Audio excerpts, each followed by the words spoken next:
Hello प्यारे दोस्तों, आज हम सभी कक्षा 10 गणित के बोर्ड एग्जाम की जो वायरल पेपर हैं, जो सबसे महत्वपूर्ण मॉडल पेपर या पेपर प्रीवियस ईयर में पूछे जा चुके हैं, उनके मोस्ट इम्पॉर्टेंट क्वेश्चन को हम डिस्कस करने वाले हैं और बहुत ही बेहतरीन तरीके से पढ़ने वाले हैं। इस वीडियो को अगर आपने पूरा देख लिया तो आपको मैथ में 100% पाने से कोई नहीं रोक सकता। तो इस वीडियो को पूरा देख लीजिएगा। इस वीडियो में क्या है खास कि हमने एकदम अच्छे से, जिस तरह एक क्वेश्चन पेपर होता है, मान लीजिए ये मैंने खुद बनाया है आपके लिए क्वेश्चन पेपर। इसमें मैंने 10 क्वेश्चन सिर्फ फॉलो किए हैं, जिससे आपको अंदाजा भी हो जाएगा कि आखिर बोर्ड एग्जाम में कैसे प्रश्न पूछे जाते हैं। और उसके साथ ही आपको बहुविकल्पीय प्रश्न, अति लघु उत्तरीय प्रश्न, लघु उत्तरीय प्रश्न और दीर्घ उत्तरीय प्रश्न, सारे प्रश्नों के बारे में बताया गया है। तो इस वीडियो में प्यारे साथी हम सभी डिस्कस करेंगे बोर्ड परीक्षा में इसी तरह के पेपर आता है जो मैंने इस वीडियो में बताया है। जितने भी क्वेश्चन हैं, जैसे कि बहुविकल्पीय हो गए, अति लघु उत्तरीय हो गए, लघु उत्तरीय, दीर्घ उत्तरीय, जिस तरह परीक्षा में पेपर पूछा जाता है ठीक उसी तरीके से मैंने यहाँ पर डिजाइन किया है खुद की। बोर्ड परीक्षा में इसी तरह से पेपर आएगा, आप इस वीडियो को देखने के बाद समझ जाएंगे। और साथ ही जो क्वेश्चन इसमें मैंने शामिल किए हैं वो बोर्ड एग्जाम के मोस्ट इंपॉर्टेंट क्वेश्चन हैं और हर बार पूछे जाते हैं। तो इस वीडियो को पूरा देख लीजिएगा। मेरा नाम मिलिंद मिश्रा है। चलिए शुरुआत करते हैं इस प्यारी सी वीडियो की। प्यारे साथी, पहला जो आपका सेक्शन रहता है आपके किसी भी पेपर में, मैथ के पेपर की अगर हम बात करें तो उसका जो पहला सेक्शन होता है उसे हम बहुविकल्पीय प्रश्न कहते हैं, यानी कि ऑब्जेक्टिव क्वेश्चन।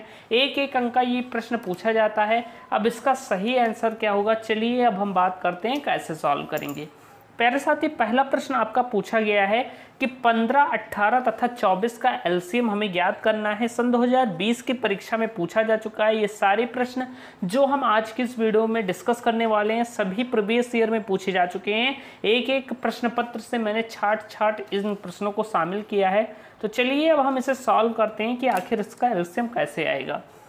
आपसे पूछा गया है 15, 18, 24 का एलसीएम। 15, 18, 24 का एलसीएम पूछा गया है प्यारे साथी।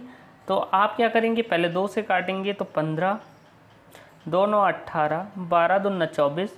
फिर हम 2 से काटेंगे तो 15, 9, 2 छक्के 12 आ गया है।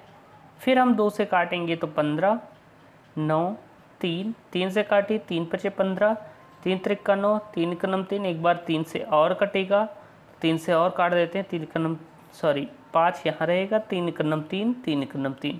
अब ये 5 से कट जाएगा, एक कन्नम, एक कन्नम, एक कन्नम, यानी 1 1 आ गया है। अब हम इसे सॉल्व कर लेते हैं। 2 दूनी 4, 4 दूनी 8, 8 त्रिक 24, 24 तो यहाँ 72, 72 पंचे क्या होता है प्यारे साथी, 72 पंचे, 5 दूनी 10 के सुन हजला 1, 5 सती 35, 1 36, 360 होता है। क्या ऑप्शन में 360 दिया गया है? जी हाँ, बिल्कुल 360 दिया गया है। ऑप्शन नंबर डी आपका एकदम राइट है। यही आपका प्यारा सा आंसर होगा। आपका आंसर क्या आएगा, 360 आएगा। ऐसे ही प्रश्नों को हम सॉल्व करते हुए चलते हैं। इसके बाद अगर हम बात करें तो एक द्विघात बहुपद ज्ञात करना है जिसके शून्य 5 तथा -3 क्या है, दिए गए हैं। एक द्विघात बहुपद हमें ज्ञात करना है जिसके शून्य क्या दिए गए हैं, 5 तथा -3 दिए गए हैं प्यारे साथी। तो चलिए ज्ञात कर लेते हैं। तो उसके लिए एक फार्मूला होता है। फार्मूला क्या होता है आप सभी को पता होगा, x² माइनस शून्यकों का योग, शून्यकों का योग, साथ ही हम बेहतरीन तरीके से सॉल्व करते हुए चलेंगे, इंटू x प्लस शून्यकों का गुणनफल, शून्यकों का गुणनफल या गुणा, कुछ भी कह सकते हैं, गुणनफल। अब हम यहाँ पर मान रख देंगे तो x² माइनस शून्यकों का योग, आपके शून्य दिए गए हैं 5 और -3, इनको जोड़ दीजिए। तो 5 में जब आप -3 को जोड़ेंगे तो हम जोड़ देंगे ऐसे और फिर प्लस का चिन्ह लगाएंगे, फिर इनका गुणा कर लेंगे, यानी कि 5 इंटू -3। अब प्यारे साथी से सॉल्व करेंगे तो x² माइनस, ये आपस में घट जाएगा 2 और ये बाहर में x था तो ये 2x हो गया और ये हो जाएगा 5 15 माइनस का 15। यानी कि प्यारे साथी अगर हम बात करें तो आपका जो बहुपद आएगा वो आएगा x² माइनस 2x माइनस 15। और ऑप्शन नंबर अगर हम बात करें तो ऑप्शन नंबर सी आपका एकदम राइट है। ये वाला ऑप्शन आपका एकदम राइट है और यही आपका प्यारा सा आंसर होगा। आई होप आप बेहतरीन तरीके से समझे होंगे आखिर हम कैसे सॉल्व करते हैं। इसके बाद अगर तीसरे प्रश्न की बात करें, तीसरा प्रश्न आपसे कह रहा है कि एक किनारे पर नुकीली यानी कि एक किनारे पर नुकीली बनाई गई एक बेलनाकार पेंसिल निम्न में से किसका संयोजन है। यानी कि एक बनाई गई पेंसिल जो होती है वो निम्न में से किसका संयोजन है। तो अगर हम बात करें कोई पेंसिल, प्यारे साथी दूसरा पेज ले लेता हूँ। अगर मैं पेंसिल की बात करूं तो कोई भी पेंसिल इस आकार में होती है। अगर हम बात करें तो कोई भी पेंसिल किस आकार में होती है, ऐसे नुमा कुछ संरचना होती है इस तरह की पेंसिल की। और अब आपसे पूछा गया है कि आखिर ये कौन सी संरचना है, या मान लीजिए ये पेन आपका है, ये कौन सी संरचना है। तो आप देखेंगे ये वाला जो पोर्शन है जो यहाँ तक दिया गया है, यहाँ तक आप देखेंगे प्यारे साथी, तो ये वाला जो पोर्शन है यहाँ तक तो एक बेलन दिया गया है, लेकिन इसके ऊपर ये शंकु हो जा रहा है। यानी कि जो ये ऊपरी भाग है आपका, ये एक शंकु का भाग है, और जो नीचे वाला भाग है वो आपका एक बेलन का भाग है। यानी कि ये शंकु और बेलन का संयोजन होता है। तो हम लिखेंगे प्यारे साथी, इसमें राइट आंसर देखेंगे तो इसमें राइट आंसर है एक शंकु और एक बेलन, और यही आपका राइट आंसर होगा। आई होप आप बेहतरीन तरीके से समझे होंगे कि आखिर हम कैसे सॉल्व करेंगे। चलिए इसके बाद बहुत सारे प्रश्न हैं, उन्हें भी देखते हैं। प्यारे साथी नेक्स्ट क्वेश्चन की बात करें तो इसे ध्यान से समझिएगा। प्रश्न कह रहा है कि बिंदु P -6 और 8 की मूल बिंदु से दूरी क्या होगी। प्यारे साथी इसे हम कैसे सॉल्व करेंगे, आपको पता है कि मूल बिंदु क्या होता है। मूल बिंदु हम 0,0 को कहते हैं। आपसे मूल बिंदु से दूरी पूछी गई है और दूसरा निर्देशांक आपको दिया गया है -6,8। तो ये हमारा मूल बिंदु हो गया, और ये हमारा जो निर्देशांक प्रश्न में दिया गया है वो है। इनके दोनों के बीच हमें दूरी याद करनी है प्यारे साथी। तो अगर हम बात करें तो यहाँ पर आपका x1 बराबर है -6 और x2 आपका क्या है 0 है। ऐसे ही y1 आपका क्या है 8 है और y2 आपका क्या है 0 है। अब हम यहाँ पर डिस्टेंस जो कि दूरी का सूत्र है उसे लगा देंगे। तो सूत्र क्या है दूरी का, अगर हम मध्य की दूरी की बात करें, जो हमें दूरी ज्ञात करना होता है उसका सूत्र होता है, निर्देशांकों के मध्य दूरी ज्ञात करने का सूत्र होता है √x1 - x2 का whole square plus y1 - y2 का होल स्क्वायर। प्यारे साथी यहीं पर हम रख देंगे। तो यहाँ पर अगर हम रख दें इसके मान, तो x1 क्या है आपका -6 है और -0 का स्क्वायर प्लस y1 आपका क्या है प्यारे साथी, y1 आपका 8 है और -y2 आपका 0 है, इसका स्क्वायर। दोनों का स्क्वायर कर दीजिए। अब यहाँ पर आप घटाएंगे तो -6 ही बचेगा और छकोक 36 हो जाता है। 6 का -6 का वर्ग प्लस का 36 हो जाएगा, प्लस का चिन्ह लगाइए, 8 8 64 हो जाएगा। अब इसे आप आपस में जोड़ेंगे तो आएगा √100, √100 आएगा इसका आंसर। अब आप इसका वर्गमूल निकालेंगे तो 10 आपका आंसर आएगा। यानी कि मूल बिंदु से इसकी दूरी क्या होगी 10 यूनिट होगी। क्या होगी 10 यूनिट, यानी कि 10 इकाई होगी। यहाँ पर देखिए ऑप्शन में क्या 10 दिया गया है, जी हाँ बिल्कुल दिया गया है। ऑप्शन नंबर सी आपका एकदम राइट है और यही आपका आंसर होगा। और ये भैया प्रश्न सन 2019 की परीक्षा में पूछा जा चुका है, ये सारे प्रश्न पूछे जा चुके हैं। तो इन प्रश्नों को आप जरूर प्रैक्टिस कर लीजिएगा। अगला प्रश्न है जो कि सन 2023 की बोर्ड परीक्षा में पूछा गया है। बताइए अभी जल्द ही पूछा गया है, इसी वर्ष पूछा गया है। तो आसान से प्रश्न भी पूछे जाते हैं, ऐसा नहीं है कि कठिन प्रश्न ही पूछे जाते हैं, लेकिन इन्हें भी आपको प्रैक्टिस करना होता है। अगर हम बात करें ये प्रश्न कैसे लगेगा, तो मेरे साथी तो इसे लगा लेंगे जो रेगुलर क्लास लेते हैं। 1/x² - 2 = 1/7 दिया गया है। हम क्रॉस मल्टीप्लाई करा देंगे तो x² - 2 = हो जाएगा 7 के। ये माइनस का 2 इधर लाओगे तो प्लस में हो जाएगा, यानी कि x² बराबर हो जाएगा 7 और 2 9। और अगर हम x की मान की बात करें तो ये √9 हो जाएगा। 9 का वर्गमूल 3 होता है, यानी x बराबर आपका 3 आ जाएगा। यानी हम कह सकते हैं कि x का मान हमारा क्या है +-3 है। अब हम यहाँ पर देखें क्या ऑप्शन में +-3 है, जी हाँ बिल्कुल है। और ऑप्शन नंबर बी आपका एकदम राइट है और यही आपका प्यारा सा आंसर होगा। देखिए कितने आसान तरीके से हमने ये वाले प्रश्न भी सॉल्व किए हैं। 5 क्वेश्चन हो चुके हैं। यहाँ से आपका ऑब्जेक्टिव क्वेश्चन समाप्त होता है। अब बारी है अतलग उत्तरीय प्रश्न की। प्यारे साथी इस वीडियो को खूब लाइक कीजिएगा, अपने दोस्तों तक शेयर कीजिएगा, और अगर ये वीडियो अच्छी लग रही हो तो कमेंट में एक बार मिलिंद सर जरूर लिख दीजिएगा मेरा नाम, जिससे मुझे पता चले कि आपको कुछ भी लिख दीजिएगा कि आपको ये वीडियो पसंद आ रही है और ऐसे में वीडियो लाता रहूँ। प्यारे साथी एकदम मेहनत से पढ़ते रहिए। अगर हम अगले प्रश्न की बात करें तो अगला प्रश्न आपके सामने दिया गया है कि k का मान ज्ञात कीजिए जिसके लिए द्विघात समीकरण kx² plus 20x plus 25 equal to के मूल समान है। ये भी प्रश्न 2022 की परीक्षा में पूछा गया है, 1 साल पहले पूछा गया है और बहुत ही इम्पॉर्टेंट है, इस बार भी पूछा जा सकता है और सन 2023 में ऐसे प्रश्न पूछे भी गए थे। तो ये सारे प्रश्न मोस्ट इम्पॉर्टेंट प्रश्न हैं। अगर हम बात करें तो मूल समान कहा गया है, पहले हम ये समीकरण लिख देते हैं kx² plus 20x plus 25 equal to 0 आपका दिया गया है। और यहाँ पर पूछा गया है कि k का मान क्या होगा जब मूल समान हो। मूल कब समान होते हैं? तो मूल समान तब होते हैं कि जब b² minus 4ac equal to 0 हो तो मूल समान होते हैं। मूल समान होते हैं। जब b² माइनस 4ac बराबर 0 हो तो हमारे मूल क्या होते हैं? समान होते हैं। अब अगर हम बात करें यहाँ पर प्यारे साथी, तो यहाँ पर b क्या है, अब हम यहाँ पर मान लिख लेते हैं। देखिए, अगर a की बात करें तो a की जगह पर जो गुणांक है k है तो हम k लिख देंगे। b की बात करें तो b आपका 20 दिया गया है और c की बात करें तो c हमारा 25 दिया गया है। अब हम यहाँ पर मान रख सकते हैं, इसी पर हमारा मान रख देना है क्योंकि यहाँ पर बात करी गई है कि इसके मूल समान है। तो अगर b की जगह b का मान रखोगे तो b का स्क्वायर माइनस 4 इंटू a की जगह a का मान रखेंगे k इंटू c की जगह c का मान 25 इक्वल टू 0 हो जाएगा। अब इसके बाद बात करें तो 20 विषय 400 होता है माइनस ये हो जाएगा 100 के 2500 के 100 होता है, ये 100 के बराबर हो जाएगा। अब इसके बाद आप देखिएगा तो ये 400 को जब हम इधर 0 के उस पार भेजेंगे तो ये माइनस में हो जाएगा, यानी कि माइनस 100 के बराबर हो जाएगा माइनस 400। माइनस से माइनस कैंसिल। अगर हम यहाँ पर k की वैल्यू को फाइंड करें प्यारे साथी तो ध्यान से समझिएगा, k बराबर हो जाएगा 400 बटे में 400 और 2 0 से 2 0 कैंसिल हो गया, यानी हम कह सकते हैं k बराबर 4 है। आपसे k का मान पूछा गया था तो हम लिख देंगे, ऐसे परीक्षा में आपको लिख भी देना है। अतः k का मान बराबर 4 और यही आपका प्यारा सा आंसर है। तो देखिए कितने आसान तरीके से हमने ये वाला प्रश्न भी सॉल्व कर लिया है।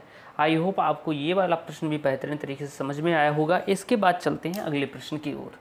प्यारे दोस्त, मेरे साथ ही अगला प्रश्न भी बहुत ही बेहतरीन है। इसी तरह का प्रश्न है जो पिछली बार हमने पूछा था, अभी सन 2022 में पूछा गया है, अभी 1 साल पहले पूछा गया है और 23 में नहीं पूछा गया था, तो 24 में पूछे जाने की संभावना एकदम पक्की है। इसे ध्यान से समझ लीजिएगा।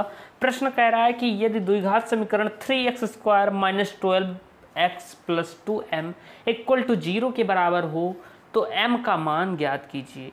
ये क्या है? इसके मूल इक्वल टू 0 हो और के मूल बराबर हो। यहाँ पर एक बात कह रहा है कि इसके मूल क्या हो? समान हो, यानी कि बराबर हो 0 के।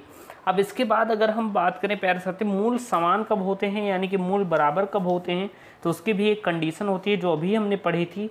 चलिए मैं फिर से बता देता हूँ, पहले हम समीकरण लिख लेते हैं। समीकरण कहलाए 3x² minus 12x plus 2m equal to 0। अब यहाँ पर बात करें तो मूल समान कब होता है? यदि b² minus 4ac equal to 0 हो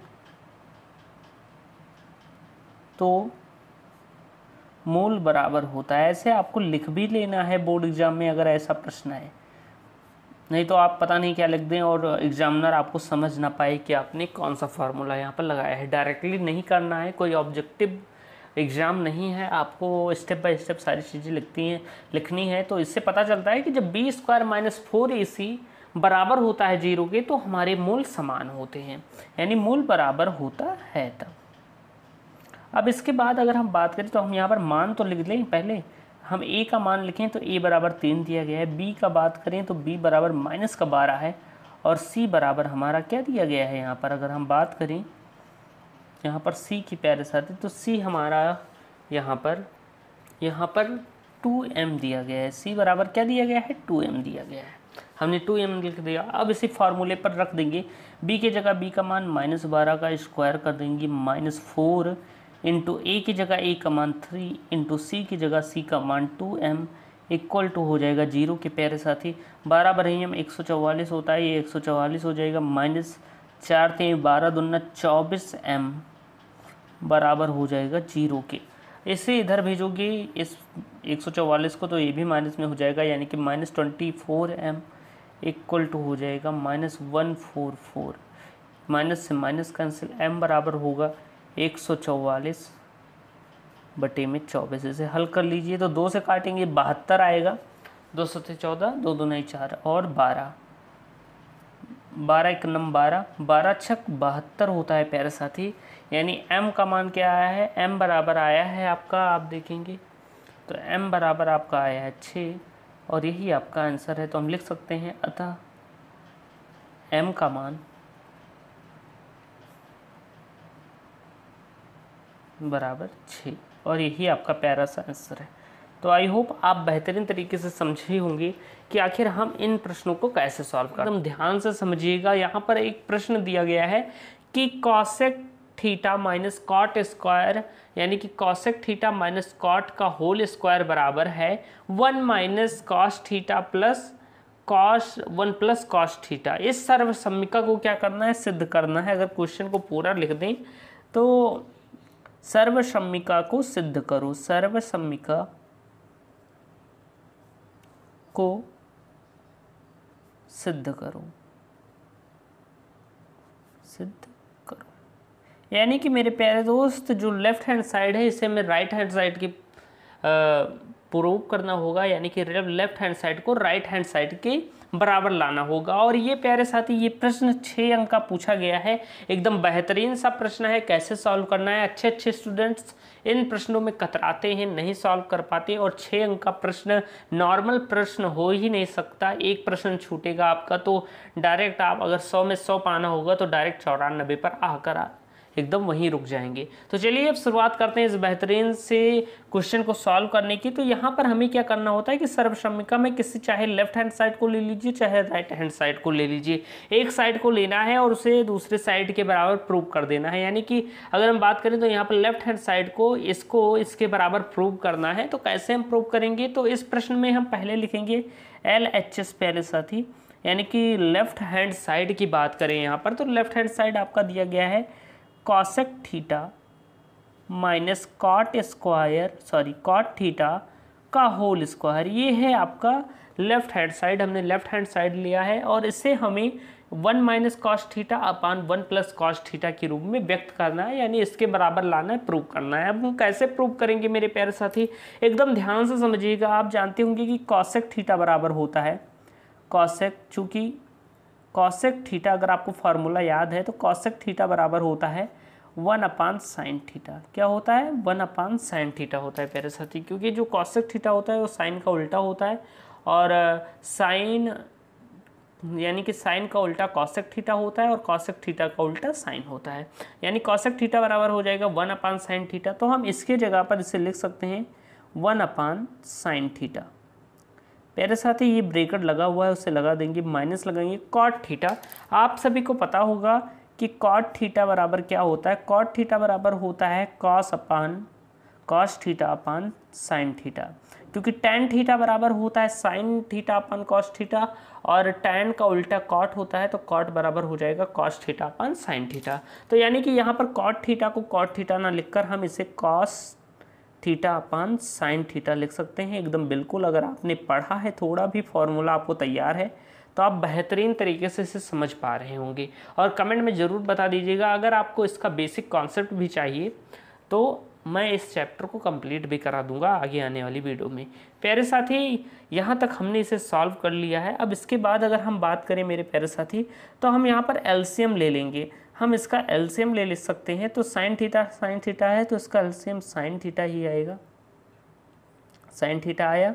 और ऊपर 1 माइनस कॉस थीटा, क्योंकि हर समान है तो वो आपस में ऐसे ही लिख देंगे और इसका स्क्वायर लगा देंगे। और प्यारे दोस्त, आज के इस वीडियो में एक खास बात और है कि जिन जिन विद्यार्थियों ने अच्छा कमेंट किया था, जैसा कि मैंने आप सभी को कहा था कि आप कोई भी अच्छा क्वेश्चन पूछेंगे या कमेंट करेंगे जो मुझे अच्छा लगेगा, उससे मैं आपको अब हर वीडियो में टॉप 3 कमेंट बताया करूंगा या टॉप 2। तो आज की वीडियो में भी मैं आपको बताऊंगा, अभी लास्ट में बताऊंगा कि किन स्टूडेंट्स के अच्छे कमेंट थे जिन्हें मैंने इस वीडियो में शामिल किया है। तो चलिए अब हम बात करते हैं। तो यहाँ तक हमारा हो गया है मेरे प्यारे दोस्त। अब देखिए, वीडियो को लास्ट तक देखते रहिएगा। कई लोग क्या करते हैं, बीच में छोड़ के चले जाते हैं। अब यहाँ पर देखिए, तो यहाँ पर हम अप्लाई कर सकते हैं, क्योंकि यहाँ पर स्क्वायर है ना, तो हम इसका स्क्वायर करेंगे। स्क्वायर करेंगे तो ये हो जाएगा ऊपर 1 माइनस कॉस थीटा का होल स्क्वायर, पूरे पर स्क्वायर लगेगा, और नीचे हो जाएगा sign square theta, sign square theta मेरे प्यारे साथी। अब यहाँ पर आपको एक बात समझनी होगी कि साइन स्क्वायर थीटा को हम क्या लिख सकते हैं। आप सभी को पता होगा कि साइन स्क्वायर थीटा बराबर होता है, साइन स्क्वायर थीटा बराबर होता है 1 minus cos square theta, 1 minus cos square theta. यानी कि आपको ये भी फार्मूला पता होगा कि sine square theta plus cos square theta equal to 1। तो जब हम कॉस को उधर भेज देते हैं तो वो हो जाता है साइन स्क्वायर थीटा बराबर 1 माइनस कॉस स्क्वायर थीटा। मेरे प्यारे दोस्त, ये फार्मूला हम यहाँ पर अप्लाई कर देंगे। तो इस फार्मूले को जब हम यहाँ पर अप्लाई करेंगे तो ऊपर कोई छेड़खानी अभी नहीं करनी है, उसे ऐसे लिख दो 1 माइनस कॉस थीटा का होल स्क्वायर, और बटे में साइन स्क्वायर थीटा की जगह हम लिख सकते हैं 1 माइनस कॉस स्क्वायर थीटा मेरे प्यारे साथी। अब यहाँ पर आप ध्यान से समझिएगा, अगर हम यहाँ पर सोचें तो एक बात समझ में आती है कि ये जो अभी हम इसे जो स्क्वायर लगा है, इसे हम ऐसे भी तो लिख सकते हैं 1 minus cos theta into 1 minus cos theta, इस रूप में लिख सकते हैं जो स्क्वायर लिखा हुआ है। चाहे मैं कहूँ आपको प्यारे साथी, आपको समझना होगा, देखिए ध्यान से मैं बता रहा हूँ। तो यहाँ पर पेज में समझिए, अगर मैं कहूँ 4 का स्क्वायर तो आप इसे 4 गुणे 4 लिख सकते हैं। मैं कहूँ x का स्क्वायर तो आप इसे x गुणे x लिख सकते हैं। ऐसे ही यहाँ पर 1 माइनस कॉस थीटा का होल स्क्वायर था तो हम इसे 1 माइनस कॉस थीटा एक ब्रैकेट में और 1 माइनस कॉस थीटा एक ब्रैकेट में लिख सकते हैं। अब दूसरी बात ध्यान दीजिए, तो दूसरी बात क्या है कि ये है आपका 1 माइनस कॉस स्क्वायर थीटा। तो हम इसे इस रूप में भी जान सकते हैं कि हो सकता है ये एक भी स्क्वायर में रहा हो, क्योंकि एक का स्क्वायर तो एक ही होता है। तो हम इसे एक का square minus cos square theta का स्क्वायर भी कह सकते हैं। और यहाँ से आपको एक चीज़ समझ में आई होगी कि एक फार्मूला आपने पढ़ा होगा ए स्क्वायर माइनस बी स्क्वायर, देखो उसी तरह मैच कर रहा है ना। तो हम यही फार्मूला यहाँ पर लगाएंगे, चूँकि ए स्क्वायर माइनस बी स्क्वायर बराबर होता था a प्लस बी एक ब्रैकेट में और a माइनस बी एक ब्रैकेट में। ये वाला फार्मूला हम यहाँ पर अप्लाई करेंगे मेरे प्यारे दोस्त। तो ये वाला फार्मूला हम नीचे अप्लाई करेंगे तो क्या होगा कि ये हो जाएगा 1 प्लस कॉस थीटा एक ब्रैकेट में और 1 माइनस कॉस थीटा एक ब्रैकेट में हो जाएगा। अब मेरे प्यारे दोस्त, यहाँ तक आपका 90% क्वेश्चन एकदम अच्छे तरीके से सॉल्व हो चुका है। आप देखेंगे तो यहाँ पर भी 1 माइनस कॉस थीटा है, यहाँ पर भी 1 माइनस कॉस थीटा है, आपस में कैंसिल हो गया। यहाँ पर बचा क्या प्यारे साथी, यहाँ पर बचा 1 minus cos theta upon 1 plus cos theta. क्या बचा, 1 प्लस कॉस थीटा। अब यहाँ पर हमारा सवाल सॉल्व हो जाता है। अगर आप देखेंगे कि आखिर क्या ये सही में आ रहा है राइट हैंड साइड के बराबर, तो यहाँ पर देखिए जी हाँ, बिल्कुल 1 minus cos theta upon 1 plus cos theta एकदम बराबर आ रहा है। तो हमने ये प्रूव कर दिया है। तो हम यहाँ पर कह सकते हैं कि ये बराबर हो गया है RHS के, और यहाँ पर हमारी सर्वसम्मिका प्रूव्ड हो गई। और मेरे प्यारे दोस्त, आप इतना ही इसे प्रूव करेंगे और इतना करने के बाद आपका 6 अंक एकदम पक्का हो जाएगा, एकदम बेहतरीन तरीके से। तो आई होप आप बेहतरीन तरीके से समझे होंगे कि आखिर कैसे हम इन प्रश्न को सॉल्व करते हैं। एकदम अच्छे तरीके से मैंने आपको बताया है। चलिए चलते हैं हम अगले प्रश्न की ओर। प्यारे दोस्त, अगला प्रश्न आपके सामने आ गया है। उससे पहले मैं आज के कुछ टॉप कमेंट जो थे उससे मैं बता देता हूँ पिछली वीडियो के। तो प्यारे साथी, हमारे एक साथी हैं या स्टूडेंट हैं आदर्श आर्या, उन्होंने कहा है मैं अयोध्या से हूँ और आप ज़बरदस्त वीडियो बनाते हैं। तो धन्यवाद आदर्श जी, आपको बहुत अगर समझ में आ रहा है तो बहुत बहुत धन्यवाद। आप ऐसे ही मन लगा कर पढ़ते रहिए, रेगुलर क्लास लीजिए और जो मैं पढ़ाया करूं उसकी प्रैक्टिस किया कीजिए, आप अच्छे अंक प्राप्त करेंगे बोर्ड एग्जाम में। अब इसके बाद आदर्श दुबे ने कहा है कि ये प्रश्न अर्धवार्षिक परीक्षा में भी आए हैं। इन्होंने कहा है कि इनके स्कूल में अर्धवार्षिक परीक्षा शायद हुई थी, और वहाँ पर जो मैं प्रश्न पढ़ा रहा हूँ इस समय, मोस्ट इम्पॉर्टेंट क्वेश्चन, वो प्रश्न पूछे गए हैं। तो देखिए, मैंने कहा नहीं था कि जो प्रश्न मैं करा रहा हूँ यहाँ पर प्रैक्टिस, वो सारे इंपॉर्टेंट हैं। और कई स्टूडेंट की ये क्वेरीज है, सर हाफ ईयरली का कराइए, हाफ ईयरली का कराइए, अर्धवार्षिक परीक्षा का तैयारी कराइए। प्यारे दोस्त, आपको एक बात ध्यान रखनी होगी कि जो मैं इंपॉर्टेंट क्वेश्चन करा रहा हूँ, ये सभी हाफ ईयरली में भी पूछे जाएंगे, आपके स्कूल में पूछे जा सकते हैं, क्योंकि जो इंपॉर्टेंट होते हैं वही पूछे जाते हैं। और ये सारे प्रश्न प्रीवियस ईयर में पूछे गए हैं बोर्ड एग्जाम में। तो अगर आप इन्हें तैयार कर लेंगे तो हाफ ईयरली की कोई चिंता ही नहीं रहेगी। और कॉन्सेप्ट भी क्लियर करते हुए चलिए, तो आदर्श दुबे ने कहा है कि ये प्रश्न अर्धवार्षिक में आए थे। तो चलिए, हमें पता चला। आप सभी देखिए, अर्धवार्षिक परीक्षा में जो मैं प्रश्न करा रहा हूँ, अगर आप इसे ही फॉलो करेंगे तब भी आपके हाफ ईयरली में अच्छे अंक आएंगे, क्योंकि ये प्रश्न हाफ ईयरली में भी पूछे जाएंगे। इसके बाद रागनी जी ने कहा है कि रिस्पेक्टेड सर, अर्धवार्षिक परीक्षा कब से है, ये प्रश्न पूछा है। तो अर्धवार्षिक पेपर कब से है? अब मुझे लगता है कि अक्टूबर से, शायद अक्टूबर के लास्ट वीक तक या स्टार्ट में कई स्कूलों में होने भी लगे हैं, लेकिन अगर यहाँ पर देखा जाए कुछ स्कूलों में अभी नहीं हुए हैं, तो अक्टूबर में हो जाएंगे पेपर, अक्टूबर नवंबर तक अक्टूबर में हो जाएंगे। आप अपने स्कूल में पता कर लीजिए। तो ये प्रश्न थे, ये कुछ कमेंट थे। आई होप आप बेहतरीन तरीके से समझे होंगे। अब आप भी अगर प्यारे साथी ऐसे ही कमेंट अच्छा करना चाहते हैं, अच्छे डाउट पूछेंगे, तो आपका भी नाम वीडियो में लिया जा सकता है। तो जाइए कमेंट कीजिए वीडियो में, वीडियो के उसमें कमेंट बॉक्स में कीजिएगा कमेंट। चैट सेक्शन जो लाइव होने पर बात करते हैं उसका नहीं, जो कमेंट बॉक्स होता है उसमें कमेंट करना है। अब चलिए बात करते हैं अगले प्रश्न की। अगला प्रश्न हमारे सामने दिया गया है मेरे प्रिय साथी, ध्यान से समझिएगा कि 14 सेंटीमीटर के त्रिज्या वाले एक वृत्तखंड की परिधि ज्ञात कीजिए जो केंद्र पर 60 डिग्री का कोण बनाती है। हमें वृत्तखंड का क्या ज्ञात करना है? परिधि ज्ञात करनी है, और जो 60 डिग्री का कोण बनाती है। प्यारे साथी, ये प्रश्न जो है 2 अंक का पूछा गया है, बहुत ही बेहतरीन सा प्रश्न है। कैसे हमें सॉल्व करना है मेरे प्यारे साथी? अगर हम यहाँ पर देखें तो आपकी त्रिज्या जो दी गई है, त्रिज्या आर जो है वो आपकी 14 सेंटीमीटर है, यानी कि 14 सेंटीमीटर है। इसके बाद अगर हम देखेंगे कि परिधि हमें ज्ञात करनी है, जो कोण आपका है, एंगल जो बन रहा है वो आपका 60 डिग्री बन रहा है। इसके बाद देखिए परिधि, तो परिधि हमें ज्ञात करनी है। वृत्तखंड की परिधि क्या होती है? जब आप ये चैप्टर पढ़ेंगे, अगर आपने पढ़ा हुआ होगा, तो वृत्तखंड की परिधि बराबर होती है मेरे प्यारे साथी, परिधि बराबर होती है, देखिए वृत्त की परिधि क्या होती है? 2 पाई आर होती है। और प्यारे साथी वृत्तखंड की क्या होगी? क्योंकि ये क्या है, वृत्त की परिधि 2 पाई आर होती है, और इसमें खंड भी जुड़ा है, यानी कि वृत्तखंड है, यानी कि इसमें एंगल भी होगा जैसा कि कोड दिया गया है। तो इसके साथ फिर हम जोड़ देते हैं थीटा बटे 360। सेम फार्मूला होता है, लेकिन वृत्तखंड में क्या होता है कि ये जो एंगल वाला पोर्शन है ये और ऐड हो जाता है। बस इसी फार्मूले पर हमें सॉल्व कर लेना है।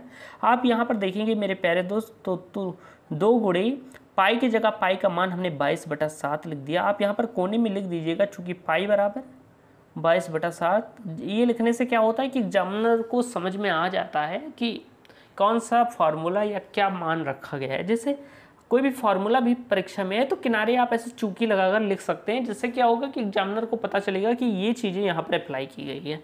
फिर इंटू थीटा, थीटा क्या है? कोण जो था आपका 60 डिग्री है, तो 60 डिग्री हमने रखा। नीचे का कोण 360 डिग्री था।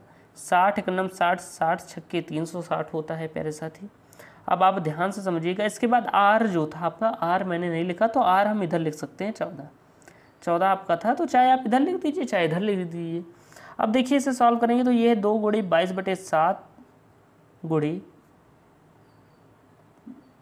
1/6 गुणे 14। 7 एकनम 7, 7 दूना 14 हो गया। ये हो गया आपका 3, ये आपका हो गया 11। प्यारे साथी आप इसे सॉल्व करेंगे तो 11 दूना 22 होता है, 22 दूना 44, यानी 44/3 आएगा। अगर हम वृत्तखंड का क्षेत्रफल निकाल रहे हैं मेरे प्यारे दोस्त, तो 3 को 44 से भाग दे दीजिए, आपका आंसर आ जाएगा। आप इतने पर भी लगा दें, लेकिन ज़्यादा सॉल्व करेंगे तो अंक भी ज़्यादा मिल सकते हैं। तो 3 से हम भाग देंगे तो 3 एकनम 3 होता है, यहाँ पर बचेगा 1, 4, 3 चौके 12 होता है, 3 × 15 ज़्यादा हो जाएगा, तो 12, 2, फिर हमने दशमलव लगाया, 0 बढ़ाया, तो 3 छक्के 18 हुआ, फिर 2 बचा, फिर 3 छक्के 18, यानी 14.66। यानी कि अगर हम क्षेत्रफल की बात करें तो 14.66 सेंटीमीटर स्क्वायर आया इसका क्षेत्रफल। यानी कि वर्ग सेमी इतना क्षेत्रफल है। तो हम लिख सकते हैं अतः वृत्त खंड का क्षेत्रफल बराबर है 14.66 सेंटीमीटर स्क्वायर, और यही आपका प्यारा सा आंसर है। तो प्यारे दोस्त देखिए कितने आसान तरीके से हमने ये वाला प्रश्न भी सॉल्व किया है। इतना करने के बाद आपका क्या होगा प्यारे साथी, 2 अंक एकदम कंफर्म हो जाएगा, 2 अंक पक्का हो गया ये भी सॉल्व करने के बाद। तो देखिए मैं आपको बताता ही चल रहा हूँ कि कौन से कितने अंक के प्रश्न भी आते हैं। प्यारे दोस्त इसके बाद चलते हैं हम अगले प्रश्न की ओर। अगला प्रश्न आपके सामने ये रहा। इस प्रश्न को कैसे सॉल्व करना है। प्रश्न कह रहा है कि एक वृत्त का क्षेत्रफल 38.5 सेंटीमीटर स्क्वायर है। इस वृत्त की त्रिज्या तथा व्यास ज्ञात कीजिए। 2 अंक का प्रश्न पूछा गया है, हम कैसे सॉल्व करेंगे मेरे प्यारे दोस्त। वृत्त का क्षेत्रफल आपको दिया गया है, वृत्त का क्षेत्रफल दिया गया है 38.5 सेंटीमीटर स्क्वायर। मेरे प्यारे दोस्त अगर आप देखेंगे तो वृत्त के क्षेत्रफल का फार्मूला होता है पाई आर स्क्वायर, यानी पाई आर स्क्वायर का मान आपको 38.5 दिया गया है। अगर हम चूंकि पाई का मान मानते हैं 22/7, हम पाई का मान 22/7 यहाँ पर रखें तो यहाँ पर 22/7 गुणे आर स्क्वायर बराबर हो जाएगा 38.5 के। अब हम इसे सॉल्व करेंगे तो इसका पक्षांतर करेंगे तो आर स्क्वायर बराबर हो जाएगा 38.5 गुणे में 7/22, क्योंकि ये 7 गुणे में था, उधर यहाँ भाग में था, इधर गुणे में हो गया, इधर वो गुणे में था तो इधर ये भाग में हो गया। मेरे प्यारे दोस्त आप इसे सॉल्व करेंगे तो अब इससे हम इसे गुणा करेंगे तो 7×5 के 5, 3 हासिल ऊपर आई, 7×8 56 और 3 क्या होता है 59 होता है, 5 हासिल ऊपर आई और 7×3 5 26 हो गया, यानी कि 2695 यहाँ पर आपका आ गया है प्यारे साथी गुणा करने पर, और बटे में 22 हो गया। अब आप 22 से इसको गुणा भाग दे दीजिए, तो अगर हम इसे भाग देते हैं तो भाग दीजिए 22 से 2695 को, तो चलिए इसे भाग देकर देख लेते हैं।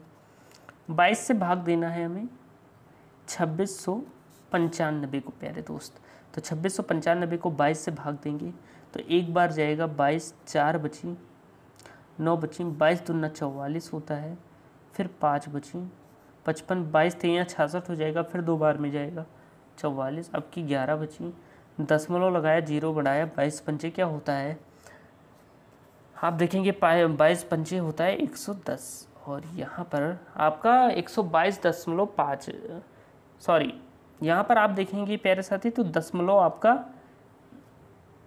तो यहाँ पर कुल मिलाकर आपका आया है प्यारे साथी 12.25। अब 12.25 आपका आया है तो हम इसे अब सॉल्व करेंगे मेरे प्यारे दोस्त।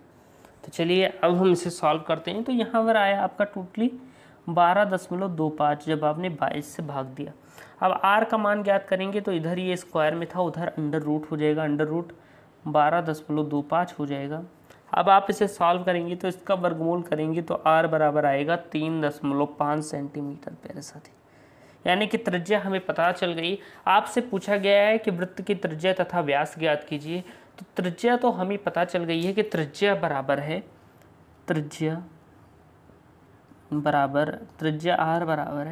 3.5 सेंटीमीटर।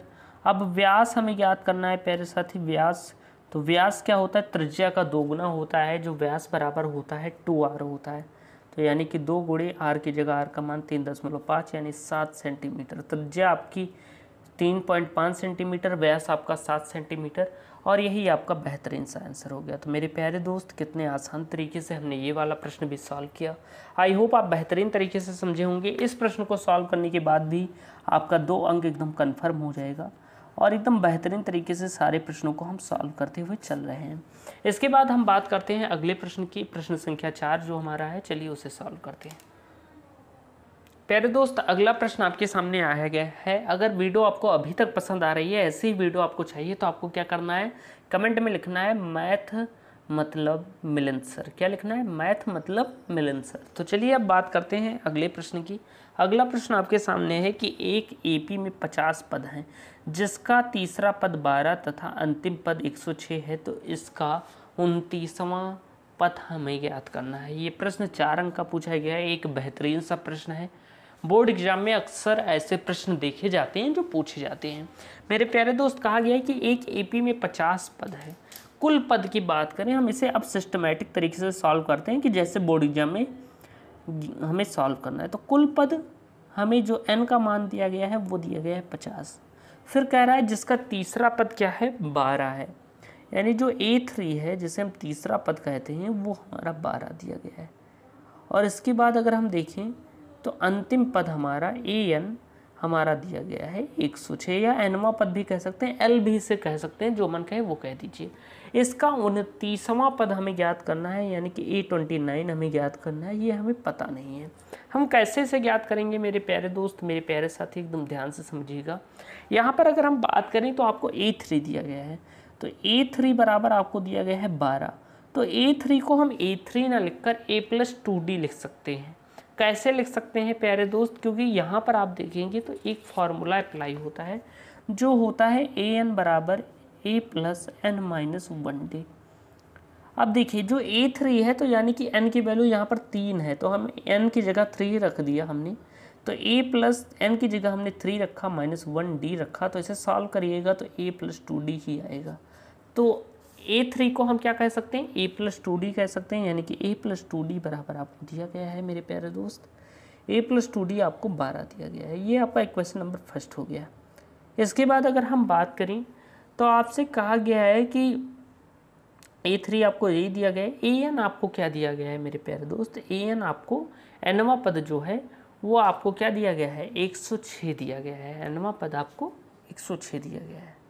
तो चलिए अब हम इसे सॉल्व करते हैं। तो यहाँ पर देखिए AN, आपको फार्मूला तो पता ही होगा जो अभी मैंने आपको बताया। फार्मूला क्या है आपका, फार्मूला आपका है मेरे प्यारे दोस्त AN बराबर A+n-1D, यही फार्मूला है। ये फार्मूला यहाँ पर आप अप्लाई करिएगा। तो AN है आपका, तो AN आपका 106 दिया गया है। क्या दिया गया है, 106 दिया गया है, बराबर A+n की जगह n का मान हमने 50 रख दिया, और -1, और D के जगह D का मान हमने D ही रहने दिया। आप इसे सॉल्व करेंगे तो 106 बराबर होगा A+49D, क्योंकि 50 में से एक जाएगा तो 49 बचेगा। अब आप इसे सॉल्व करेंगे तो हम कह सकते हैं कि A+49D बराबर है 106 के, और ये आपका इक्वेशन नंबर सेकंड है। ये दो इक्वेशन आपको पता चल गए हैं। हम समीकरण 2 में से समीकरण 1 को घटा देंगे तो हमें कुछ मान पता चल जाएंगे। तो हम लिखेंगे समीकरण 2 में से समीकरण 2 में से समीकरण 1 घटाने पर, समीकरण 2 में से प्यारे साथी समीकरण 1 घटाने पर, तो यहाँ पर जब हम माइनस करेंगे समीकरण 2 में से समीकरण 1 को, तो यहाँ पर आप देखिएगा कि समीकरण 2 आपका क्या है, A+49D बराबर है 106 के। इसके बाद अगर हम देखें आपका समीकरण 2 है, समीकरण 1 आपका है A+2D बराबर 12। तो इसमें से आप इसे घटाएंगे प्यारे साथी, तो घटाएंगे तो माइनस करेंगे तो चिन्ह बदल जाएंगे। जब हम यहाँ पर माइनस करेंगे तो नीचे चिन्ह बदलेंगे, माइनस माइनस माइनस हो जाएगा, ये कट जाएगा आपस में। 49 में से 2 जाएगी तो 47D बचेगा, 47D, और ये बचेगा आपका 94, क्योंकि 106 में से आप 12 घटाएंगे तो क्या आएगा, 94 आएगा, क्योंकि 6 में से 2 गई 4 और 10 में से 1 गई 9, 94 आया। अब आप इसे सॉल्व करेंगे तो D बराबर हो जाएगा, ये 47 उधर भाग में चला जाएगा, 94/47, 47 एकदम 47, 47 दूना 94, यानी कि जो सारवंतर हमारा आया D बराबर हमें 2 पता चल गया है। अब हमें D का मान तो पता चल गया है, हमें इसमें क्या ज्ञात करना है, 29वां पद ज्ञात करना है। तो उसके लिए पहले हमें A का मान भी पता करना होगा कि प्रथम पद क्या है। तो इस D का मान समीकरण 1 में रख दो, ये जो समीकरण 1 है इसमें रख देंगे तो हमें A का मान पता चल जाएगा। तो हम लिखेंगे D का मान समीकरण